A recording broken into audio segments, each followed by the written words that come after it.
오늘도 하나님을 찬양하며 하나님께 나가겠습니다.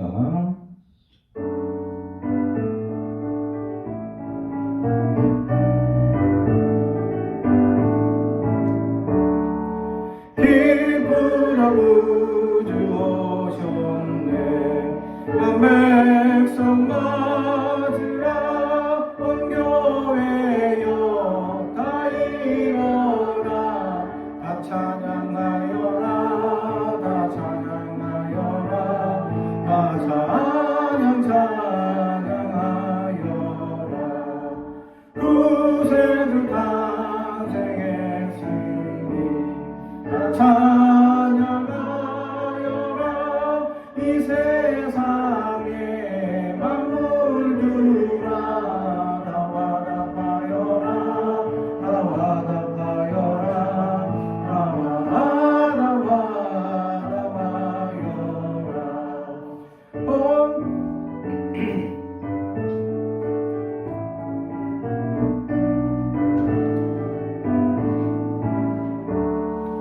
온 세상 죄를 사려 주 예수 오셨네. 죄와 슬픔 몰아내고 다 구원하시네. 다 구원하시네. 다 구원하시네. 은혜와 진리 되신 주 주만하시니 만국 백성 구주 앞에 다 경배하여라. 다 경배하여라. 다 경배하여라. 아멘. 계속해서 저들과 함께 한마음 중에 찬양합니다.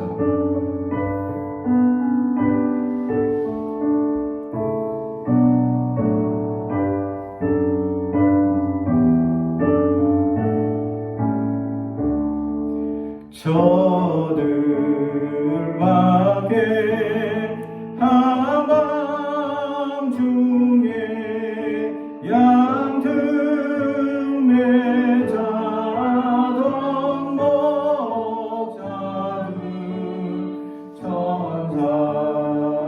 천사들이 전하여 준 주나신 소식 들었네. 노예 노예 노예 노예 이스라엘 왕이 나셨네. 저 동방에 별 하나가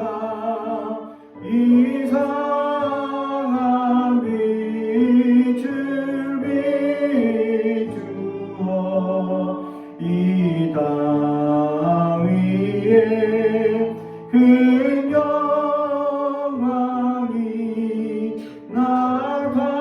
나타날 징조 보였네. 노예 노예 노예 노예 이스라엘 왕이 나셨네.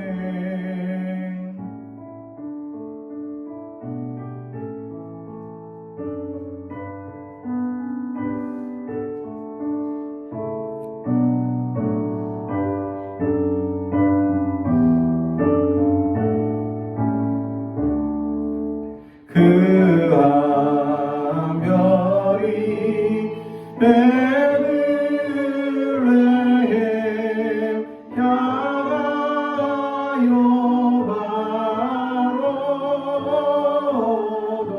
바라보더니 아기 예수 누우신 집 그 위에 오자마자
주시는 하나님의 말씀은 누가복음 1장 26절에서 38절까지 말씀입니다.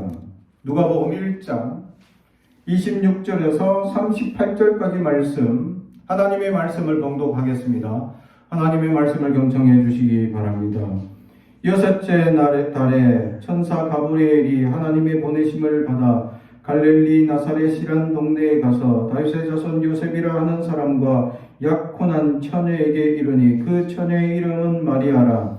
그에게 들어가 이르되 은혜를 받은 자여 평안할지어다. 주께서 너와 함께 하시도다 하니 처녀가 그 말을 듣고 놀라 이런 인사가 어찌민가 생각하며 천사가 이르되 마리아여 무서워하지 말라. 내가 하나님께 은혜를 입었느니라. 보라 내가 잉타하여 아들을 낳으리니 그 이름을 예수라 하라. 그가 큰 자가 되고 지극히 높으신 이의 아들이라 일컬어질 것이요 주 하나님께서 그 조상 다윗의 왕위를 그에게 주시리라. 영원히 야곱의 집을 왕으로 다스릴 것이며 그 나라가 무궁하리라. 마리아가 천사에게 말하되 나는 남자를 알지 못하니 어찌 이 일이 있으리까. 천사가 대답하여 이르되 성령이 내게 임하시고 지극히 높으신 이의 능력이 너를 덮으심으로 이름으로 나실 바 거룩한 이의 하나님의 아들이라 일컬어지리라. 보라 내가 친족 엘리사벳도 늙어서 아들을 배었느니라. 본래 임신하지 못한다고 알려진 이가 이미 6달이 되었나니 대저 하나님의 모든 말씀은 능히 못하심이 없느니라. 마리아가 이르되 주여 여정이 오니 말씀대로 내게 이루어지이다 하며 천사가 떠나가니라. 아멘. 가슴에 손을 얹고 축복이 언어합니다. 나는 하나님의 사람입니다. 축복의 사람입니다. 우리 가정은 영원히 잘됨 같이 범사가 잘되고 강건해지는 가정입니다. 우리 교회는 번성하고 창대하게 되면 하나님의 언약이 이루어지는 교회입니다. 아멘. 오늘 말씀의 제목은 은혜를 받은 자여라는 제목의 말씀으로 은혜를 나누고자 합니다. 오늘 본문은 우리가 잘 아는 수태고지에 대한 말씀이죠. 하나님께서 우리에게 이 예수님의 탄생하실 것에 대한 이야기에 대한 오늘 본문의 이야기는 우리가 너무나 잘 알고 있는 말씀이고 또 이제 오늘로서 대림절 마지막 주에 해당하는 날에 당연한 말씀이죠. 아마 전 세계 교회가 이 수태고지를 오늘 다 본문을 가지고 어쩌면 얘기하지 않을까. 왜냐하면 오늘 수태고지를 얘기해야 다음 주 성탄절 탄생이 이루어지기 때문이죠.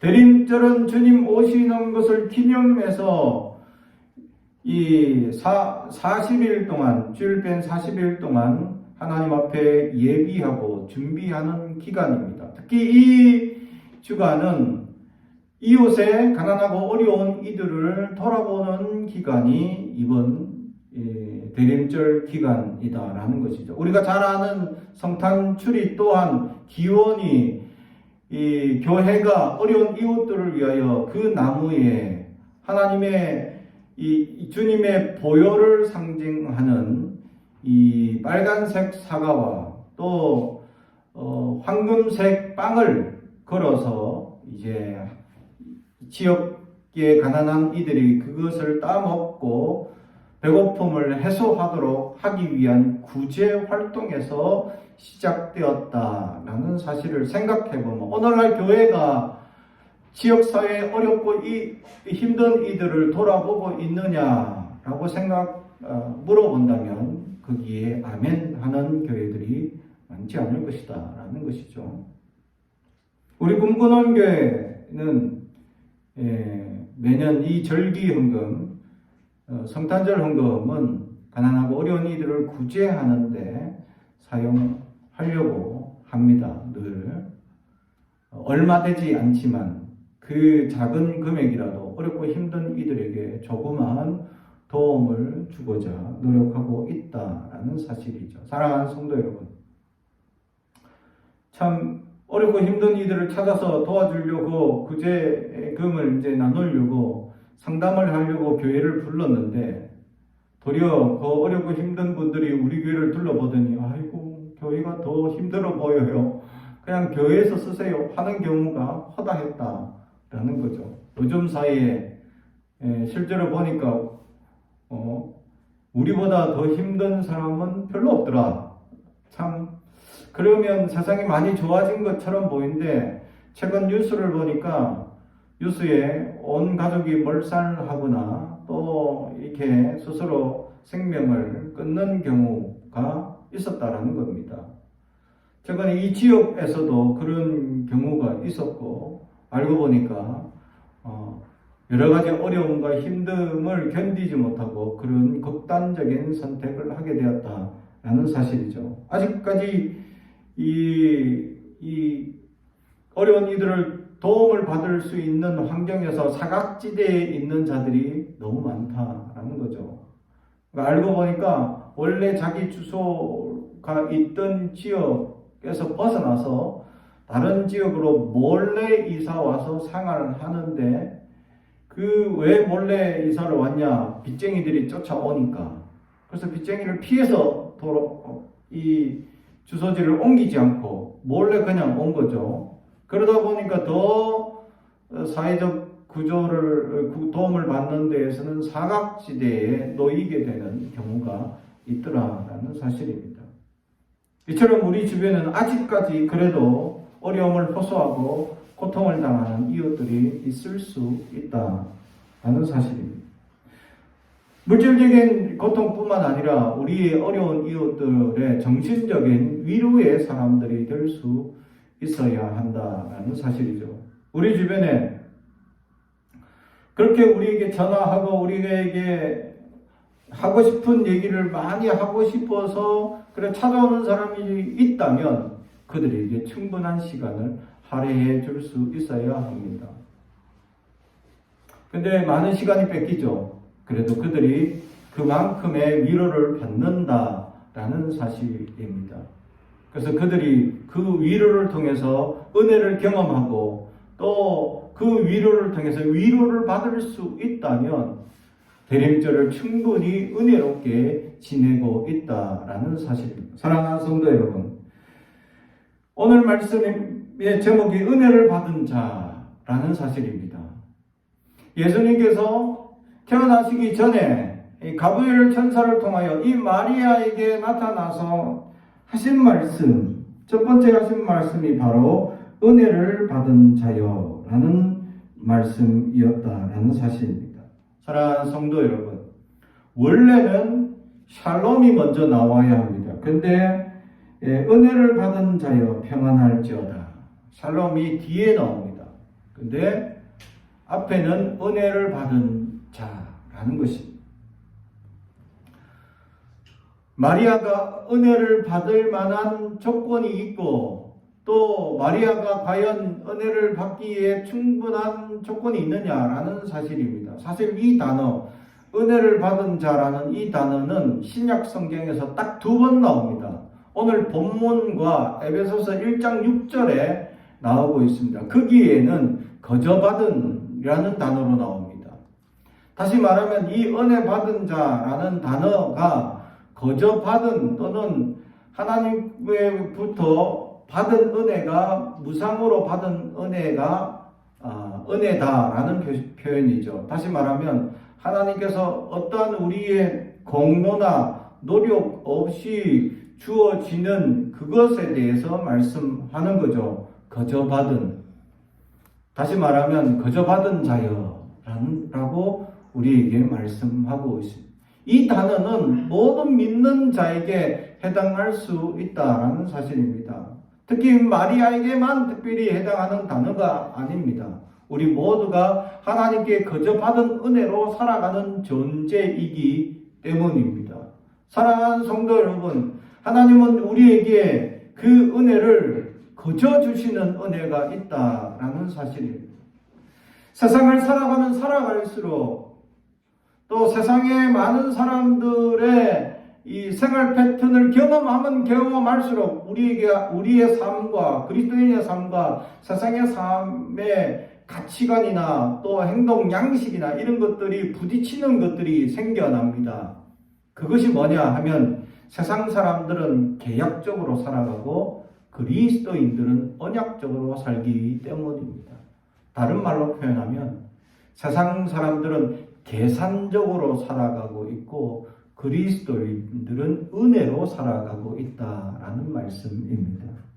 그러기에 세상 사람들은 굉장히 계산에 합당하고 또 계산적인 사람으로 살아갈 때 우리가 어떤 사람들과 모임을 하거나 어떤 사람들과 만남을 할 때 그렇게 계산적으로 이렇게 똑부러지게 계산하는 사람들을 많이 만나게 될 수 있다라는 사실입니다. 실제로 이제 직장을 가게 되거나 직장에 많은 사람들과의 관계를 맺을 때 계산적인 일들이 수도 없이 벌어지게 된다라는 것이죠. 그런데 그 사용자나 또 고용주의 입장에서 사람들은 우리가 자기들은 계산적으로 사람들을 고용해서 자기가 계산한 만큼만 이렇게 사람들에게 주면서 그 사람들에게 요구하는 것은 무한한 그 사람의 가능성을 요구할 때가 있다라는 것이죠. 이것이 세상적 욕구다라는 것입니다. 마치 그 사람에게 한없이 많은 것을 베푼 것처럼 얘기하면서 그 사람에게 많은 것들을 요구하죠. 그러면서 이 늦게까지 일을 하게 하거나 시간 외의 것들을 요구한다거나 또 여러 가지 불합리한 것들을 요구할 때가 많이 생겨나게 된다라는 것이죠. 세상을 살면 살수록 그런 이 불합리하고 어려운 모순적인 그러한 삶과 부딪힐 때 우리는 어떤 결과를 받게 되느냐라는 사실입니다. 제가 지난 20년 부교육자 생활을 하면서 참 부교육자만큼 불합리한 계약을 하며 섬겨온 일이 없었다라는 거죠. 사실 세상에 어떤 사람들보다 월급은 엄청 적게 받으면서 일은 새벽 기도부터 시작해서 저녁 예배까지 시간에 제한 없이 일을 하고 있다라는 거죠.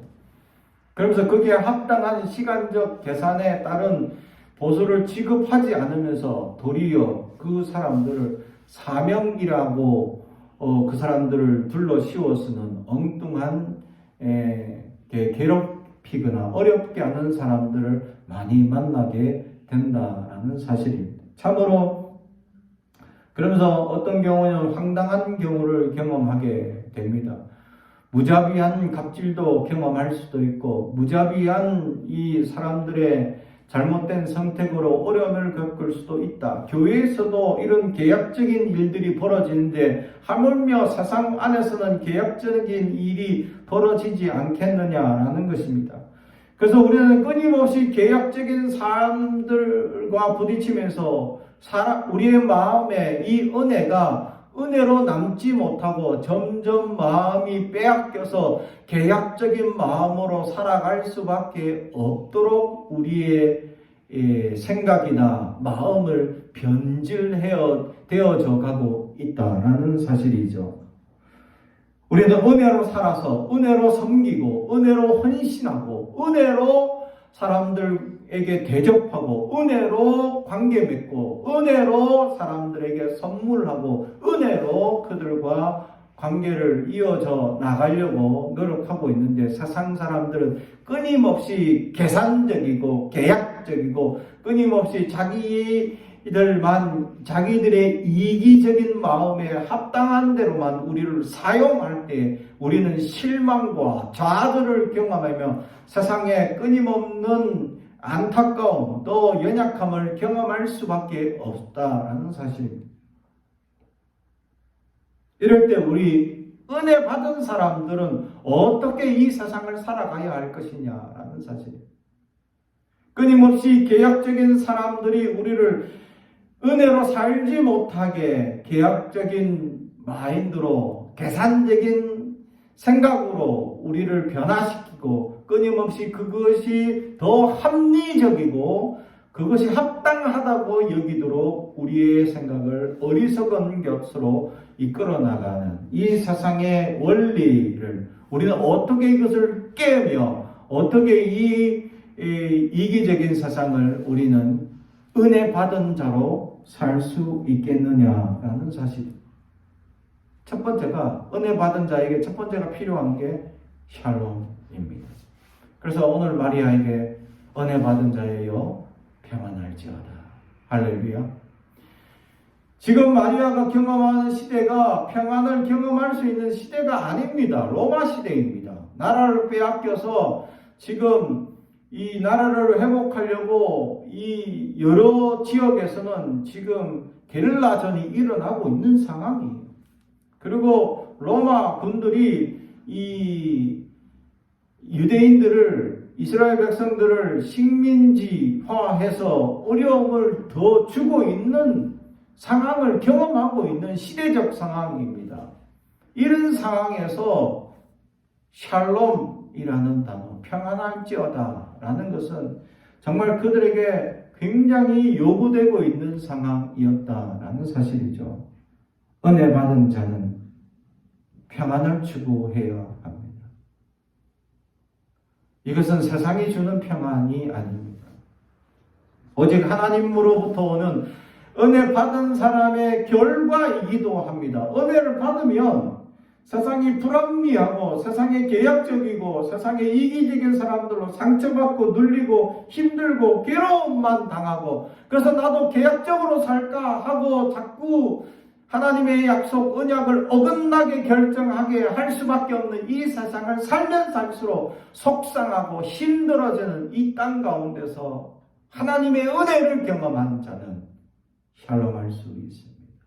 왜냐하면 은혜가 넘치는 사람은 하나님이 주시는 평안이 함께 넘치기 때문입니다. 사랑하는 성도 여러분, 여러분 안에 하나님의 평안이 넘치길 주님의 이름으로 축복합니다. 세상에 힘들고 어려운 것들, 세상을 바라보지 않고 하나님께 은혜를 받으려고 노력한다면 우리는 하나님의 평안이 우리 안에 세상의 불의한 것들을 이겨서 넘어서 누릴 수 있는 감격과 은혜를 우리에게 주실 것이다 라는 사실입니다.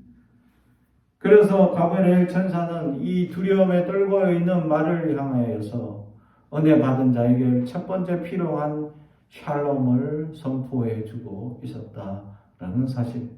사랑하는 성도 여러분, 계약적인 세상을 살면 살수록 불의하고 힘들고 괴롭고 수많은 이기적인 마음 때문에 내 마음이 빼앗겨 나도 더 이상 언약으로 살지 못하고 하나님의 약속으로 살지 못하고 나도 계약적으로 선택하고 나도 계약적으로 사람들을 대하고 나도 이기적으로 사람들을 대하려고 하는 연약한 마음에 빠질 수 있다라는 사실입니다.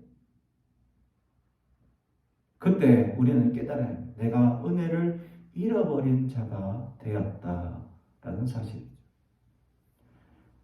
세상은 끊임없이 계약적인 역사들로 우리를 괴롭힐 겁니다. 끊임없이 이기적인 마음으로 우리를 힘들게 만들 것입니다. 그런데 예수님은 우리에게 뭐라고 말씀하셨냐면 세상 사람들이 오리를 가자고 하는데 이기적인 마음으로 오리를 같이 가주라 하는데 예수님 뭐라고 말씀하셨죠? 심리를 같이 가주라는 것. 할렐루야. 세상 사람들은 욕심에 가득 차서 야, 너 그 돈 내놔 라고 요구를 합니다. 얼마나 황당무계합니까? 근데 예수님은 뭐라고 합니까? 속옷까지 주라고 합니다. 할렐루야. 은혜 받은 자는 그것이 가능하다. 은혜 받았기 때문에 그것이 가능하다.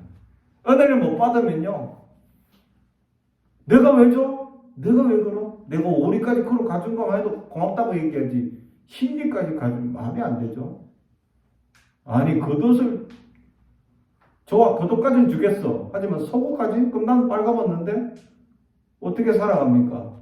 하고 나도 모르게 원망이 생기고 힘들어질 수 있다는 거죠. 그러나 은혜 받은 사람은 가능합니다. 은혜 받으면 그것이 아무것도 아닌 것으로 여길 수 있기 때문입니다. 은혜 받은 사람은 불평이 사라지기 때문입니다. 은혜 받은 사람들은 불안이 사라집니다. 은혜 받은 사람은 이기적인 마음에 상처를 받지 않습니다. 더 이상. 그래서 평안할 수 있는 것. 할렐루야. 내가 평안하지 못하고 불안하고 힘든 삶을 지금까지 살아왔다면 은혜 받은 자로 살아갈 수 있길 주님의 이름으로 축복합니다. 두 번째는 이 은혜 받은 자에게 주시는 하나님의 놀라운 약속이 있었습니다. 28절 마지막에 주께서 너와 함께 하시도다. 아멘. 그렇습니다. 은혜 받은 자의 역사는 하나님이 함께 하신다라는 사실입니다. 이게 얼마나 큰 축복이냐라는 거죠. 생각해 보십시오. 이 땅의 지도자 중에 가장 위대한 지도자, 위대하기보다 그냥 최고의 권력에 있는 사람, 한 사람이 아무것도 아닌 사람과 함께 동행한다. 그럼 어떻게 돼요? 대단한 이 명예를 얻을 수 있다는 겁니다. 제가 군대에 있을 때 저는 2등병밖에 되지 않았죠. 겨우 짝대기 하나 부대에 배치를 받아 가지고 있을 때, 그래서 교회 군종병이 임명이 되고 교회에서 섬기고 있는데, 그 교회 이제 목사님이 저에게 병으로 보지 말고 사역자로 봐달라 라고 하며 전도사를 임명해 주셨습니다. 2등병이 전도사가 됐죠, 하루아침에. 그러니까 우리 교회 그때 이제 다니던 이 성도 중에서 가장 이제 계급이 높으신 분이 이제 이 기무대 사령부 대장님이셨는데, 중령이셨죠. 그 안수 집사님이셨는데, 그분이 저한테 전도사님 하는 거. 밖에서는 제가 얼굴도 못 봐요. 이등병이 어디 중령 얼굴을 빤히 쳐다보거나 같이 악수하거나 같은 자리에 앉아서 커피를 마실 수도 없어요. 이등병이. 그냥 각 잡고 가만히 있어야 합니다. 군대에서는. 근데 그분이 전도사님, 저에게 이등병 짝대기 하나 가지고 겨우 앉아있는 사람한테 전도사님이라고 깍듯하게 대해주고, 그 모든 군인의 가족들, 이 계급들이 높으신 분들이 다 저에게 전도사님이라고 호칭합니다. 특히 저희 중대장님께서 집사님이셨는데, 부대 내무실에 가서도 저에게 농담하시고 놀리신다고. 아이고, 제가 충성! 이렇게 인사를 하면 그분이, 아이고, 전도사님이 왜 이렇게 갑자기 충성하시고 인사를 하십니까? 하면서 저에게 손을 탁 내리시면서, 그렇게 저를 놀리셨죠. 사람들이 보는데, 중대장님 이러시면 안 됩니다. 제가 당황했던 적이 있습니다. 전도사라는 호칭 하나 때문에 그 계급으로는 가까이 할 수도 없는 분들이, 그분들이 저에게 다가와서 전도사님이라 해주고, 그분들이 저에게 많은 도움을 주시고 함께 해주신 은혜가, 이게 얼마나 놀라운가. 심지어는 이 별다신 분이 방문을 하셨는데 장로님이야. 별 한 번 부대에서 떴다. 난리가 나.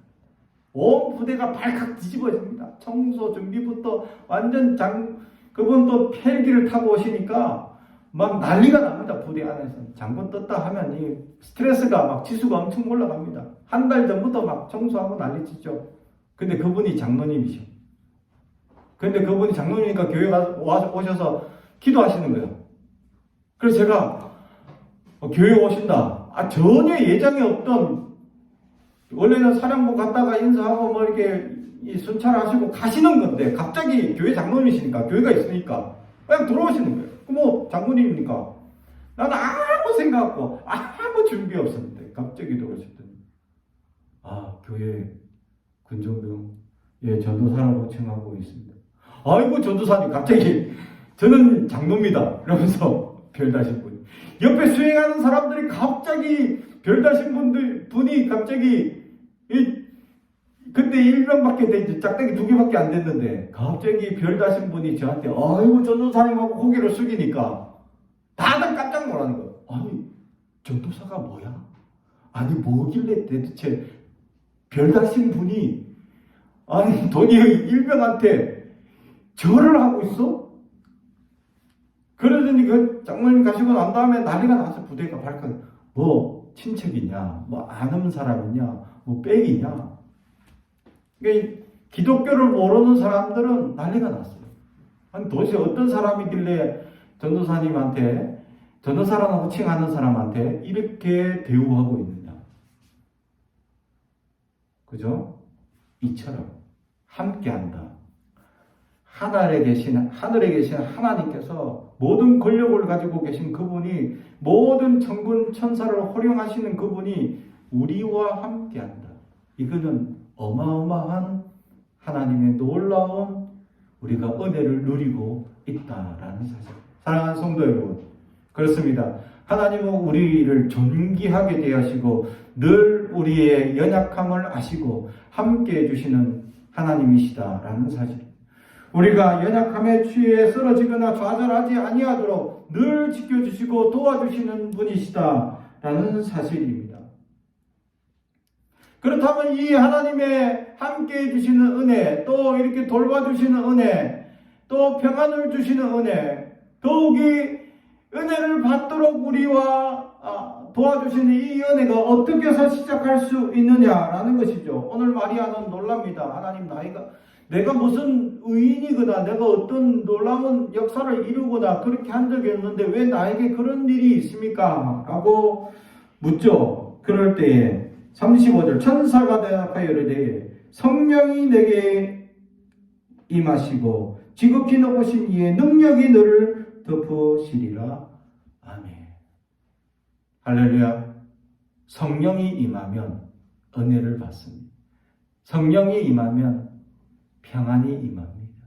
성령이 임하면 하나님이 함께 하시는 놀라운 은혜가 날마다 깨달아지고 감격하며 살아갈 수 있다라는 사실입니다. 그래서 우리 그리스도인들은, 은혜로 살아가는 자는, 은혜로 가득한 사람들은 성령을 갈구하며 날마다 살아야 합니다. 사랑하는 성도 여러분, 세상이 험난하고 불의하고 힘듭니까? 오늘도 은혜 받은 자로서 성령을 갈구하시기 바랍니다. 성령이 충만할 때에, 성령이 가득할 때에, 성령이 넘칠 때에 모든 것이 가능하기 때문입니다. 그래서 오늘 성경도 그렇게 얘기합니다. 하나님이 하시기 때문에 못하실 분이 아니다 라는 것이죠. 그래서 능력이 너를 덮으시리라. 아멘. 37절, 대저 하나님의 모든 말씀은 능하지 못하심이 없느니라. 아멘. 성령이 충만하면 능하지 못할 일이 없다. 세상적으로는, 계산적으로는 되지 못하는 일들이 하나님이 함께 하시면 모든 일들이 가능하다라는 것을 오늘 성경은 우리에게 보여줍니다. 사랑하는 성도 여러분, 그래서 우리는 성령을 갈구하며 살아갈 수 있어야 한다라는 사실이죠. 그렇다면 우리에게 가장 필요한 한 가지가 있습니다. 오늘 마리아가 고백한 고백입니다. 38절, 마리아가 이르되 주여 여종 이오니 말씀대로 내게 이루어지이다. 아멘. 하나님이 말씀하실 때 말씀대로 이루어질 것입니다. 다른 말로 하면 아멘. 사랑하는 성도 여러분, 하나님 말씀하실 때 아멘 할 수 있는 사람, 하나님이 어떤 말씀이든 나에게 주어질 때 내가 아니 못합니다, 할 수 없습니다가 아니라 아멘부터 시작할 수 있는 사람이 하나님의 은혜를 받은 자가 될 수 있습니다. 마리아가 왜 은혜를 받았냐? 마리아가 왜 선택되었냐? 이 아멘을 하였기 때문입니다. 아멘을 할 수 있는 사람이었기 때문입니다. 우리의 삶에도 여러 가지 하나님이 역사하시고 주관하시고 함께 하시는 은혜가 있을 겁니다. 말도 안 되는 하나님의 약속이 임재하고 하나님의 또 말씀이 우리의 한계를 넘어서는 말씀들이 이루어질 때도 있습니다. 그때 우리는 아멘 할 수 있어야 은혜 받은 자가 될 수 있는 것입니다. 사랑하는 성도 여러분, 은혜 받은 자는 아멘을 잘합니다. 하나님 말씀이라면 아멘을 열심히 하는 자가 될 수 있어요. 그래서 오늘도 하나님의 말씀에 아멘하여 놀라운 은혜가 넘치고 평안이 넘치고 하나님이 함께 하시고 성령이 가득한 심령이 되길 주님의 이름으로 축복합니다. 기도하겠습니다. 사랑하는 저희가 되가신 아버지 하나님 감사합니다. 하나님 오늘도 우리에게 말씀을 주시고 은혜를 받은 자여 라고 말씀을 해주시니 감사합니다. 하나님의 은혜가 우리 가운데 넘치게 하옵소서. 그리하여 하나님 세상의 불의한 세상에서 평안을 누리게 하시고 성령의 충만한 은혜를 누리게 하여 주시고 하나님이 함께 하시는 놀라운 은혜가 무엇인지 깨닫고 누리게 하옵소서. 또 하나님의 말씀 놀라운 기적과 역사에 아멘 하게 하옵소서. 감사드리며 예수님의 이름으로 기도드리옵나이다. 아멘.